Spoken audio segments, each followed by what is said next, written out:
What's up, everybody? Welcome to another edition of the Ad Podcast coming to you from CES. We've got Mike Ellery in the house, the Chief Creative Officer of Sparks, one of the largest experiential agencies. They've got over 10 activations happening on the showroom floor, and God knows how many other ones happening around town. Thanks for coming on, buddy. Hey, great to see you. So tell the audience a little bit about what you do, who you are, and what are you guys doing at CES this week professionally, thought leadership, marketing, and otherwise? Yeah, we're doing all of the above. Let's go. I have been in this industry for about 30 years. This is my 15th CES. Wow, crazy. Seen a lot of change in that time. The city's really become a lot more amenable to taking over various parts of the city. Yeah. We have things happening at the LVCC, at the WIN, and at the MGM. So a lot of different things happening all around town. Nice. And everything from trade show exhibits to experiential, a lot of great activations, really engaging people and meeting them where they're at, you know. And people, what we've noticed really too is that coming to CES now, it has to be very targeted, you know, time spent here for people. They're coming with an Everybody's using ChatGPT to optimize their itinerary. Yeah, exactly. So I can be like, ChatGPT, give me an itinerary for a travel marketer, and I can get very specific. I'm not wandering around anymore. No, and it's a lot of ground to cover now, so you really have to plan ahead. Yeah. You know, and there's so much to see.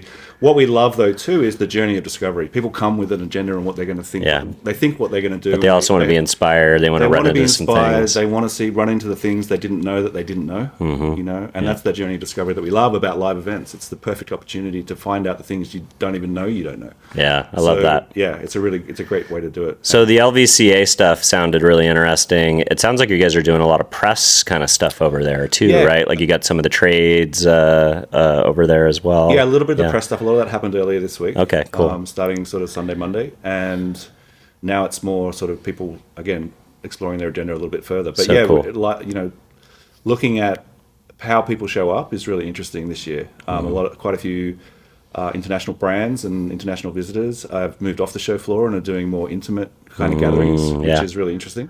Yeah, I know your friends over at the WIN are doing it. Can we talk about who it is? Yeah, Meta. Yeah, so Meta's over at the WIN. They're doing all their hardware stuff off-site, kind of, you know, and privately with a closed cohort of people versus kind of the public exhibition. Yeah, well, you know, it's now, right? You've got to have outcomes that you can measure. You've got to have a well-qualified audience. Those conversations need to be need to provide value to the people who are coming, and also value to the brands who are showing up and spending, you know, sizable investment here to be here. So it's a very competitive landscape. There's a lot of different ways to approach this, but it depends where you are on your marketing cycle. Are you looking for brand awareness, or are you looking for sales? Yeah, you know, that's a great point. There's a whole point. continuum of engagements here. So yeah, you know, we all know that an experiential impression is way more valuable than most other impressions, but like you said, the measurement piece is still sometimes a little bit intangible. I know there are a lot of vendors that are trying to solve for that, and I'm sure you guys are discovering them and running tests and partnering them with all the time. But an example I talked to with one of your colleagues this morning, you know, I could see an ad from BMW, but if I go to the BMW factory in Journey out there and pick up my BMW, drive it all over Europe, and then put it on a shipping container, I'll probably never not buy a BMW again. Exactly right, and that is the goal of this live engagement piece. Brand love. It's brand love, but it's trust. You know, there's this whole trust thing now where no one trusts anything they're seeing on screen. You know, because you don't know where it's come from, you don't know the provenance. AI is bulldozing its way through a lot of everything, right? And the younger generation who are coming up to being, you know, the people who are making purchase decisions, they want to trust. They want to trust the brand that they're dealing with, the brand they're buying from actually stands for something too. That their priorities are different. They want a brand that actually stands for something, that has a place in the world, that believes in doing this, and this, that's going to use AI responsibly. And these live events is the perfect place to build that trust and understand the brand. And then it becomes a portal to the layers of digital content that they can then access from anywhere. You know, that content's out there in the world, but this engagement needs to be person to person. This engagement needs to be intimate and special and live and personalized, hopefully, to the people who are coming. But this really is the chance, the portal. It's the portal to all the stuff that they really want to know to make those purchase decisions. But you have to represent the brand in a way that is, you know, resonates with the audience. Yeah, I love that. You know, A lot of people are out here experiencing brands from the context of business. At Loston, one of the things that we try and tell marketers is when you experience a brand when you're on vacation, it's a different experience. Absolutely. Because it ties to that story of like, oh, I went with my kids to Cabo San Lucas or Park City. You know, we were talking before we turned on the cameras. Can you talk a little bit about how you are building experiences with brands like Michelob and trying to infiltrate the vacation moment or the travel moment and why that's important? Sure. I mean, people are people first, right? They like you and your brand, and they're a consumer also, but they're a person first, and you have to appeal to something that resonates with them.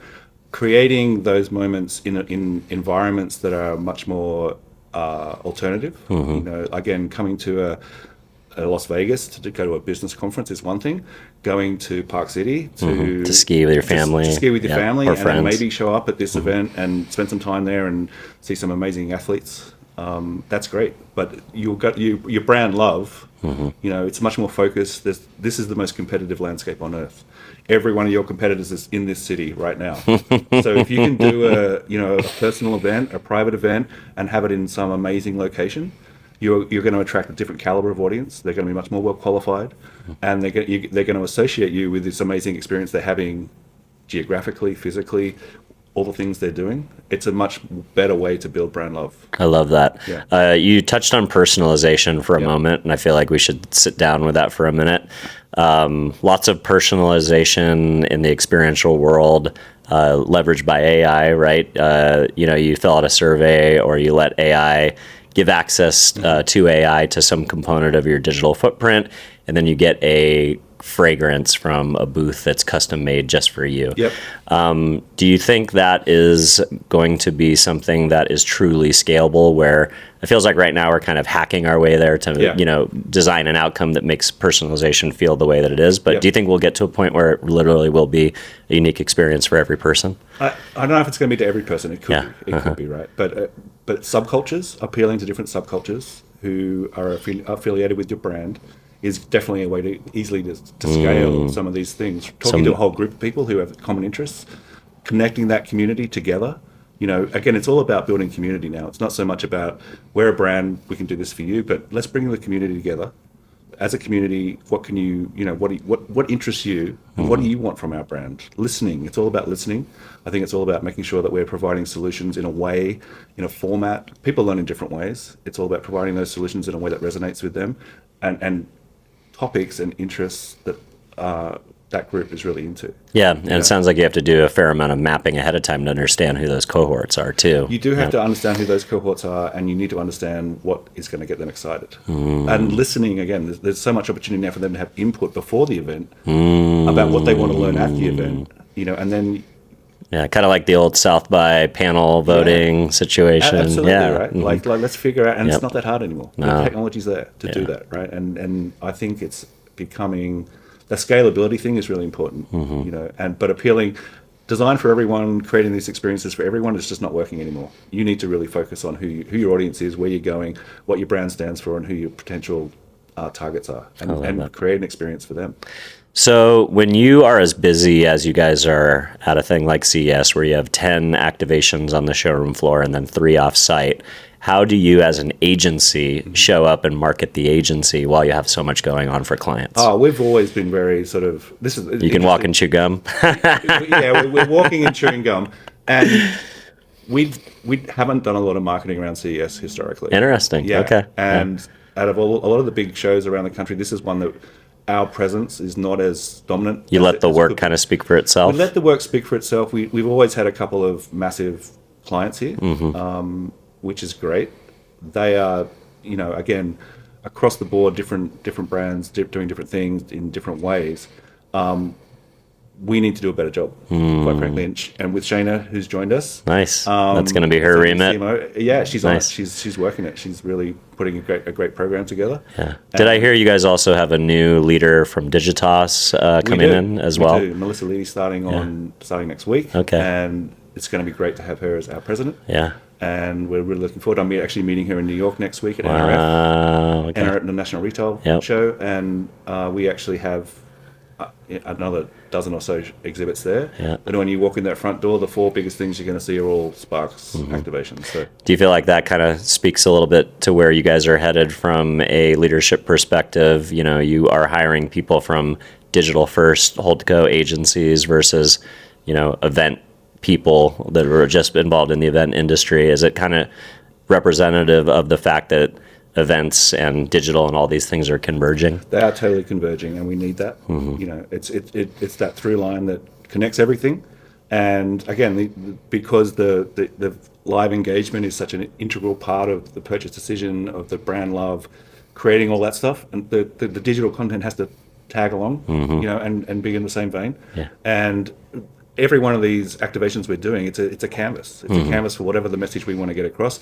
We need to stay focused. You know, the exhibit floor, the trade show floor of the event space is not the best place to learn a lot of stuff, but it's a great place to create that impression, right? That love, create that trust, create that relationship, and then let them go away and do their own thing. They're going to do their own thing anyway. Yeah, they're going to do their research. They're going to reach out to the community. They're going to listen to whatever everyone else is saying. It's not a selling opportunity. It's not a hard sell. It's an engagement opportunity, evangelization opportunity. The harder you thump your chest, the more they don't like you. Yeah. So you've got to just be honest and truthful. And I think that's the brands who are doing well are telling an honest story, and they have the data and the information to back that up. They have really well trained and qualified people representing the brand, and that's what makes the difference. Is that personal connection. Love it. The personal connection is becoming the premium, right? Having people who get it. AI is such a commodity. It's a commodity. Totally. It's literally like the truest definition of a commodity. Yeah. Like I met with a guy who basically can build anybody's business model in 24 hours now. So the only thing left is real life engagements.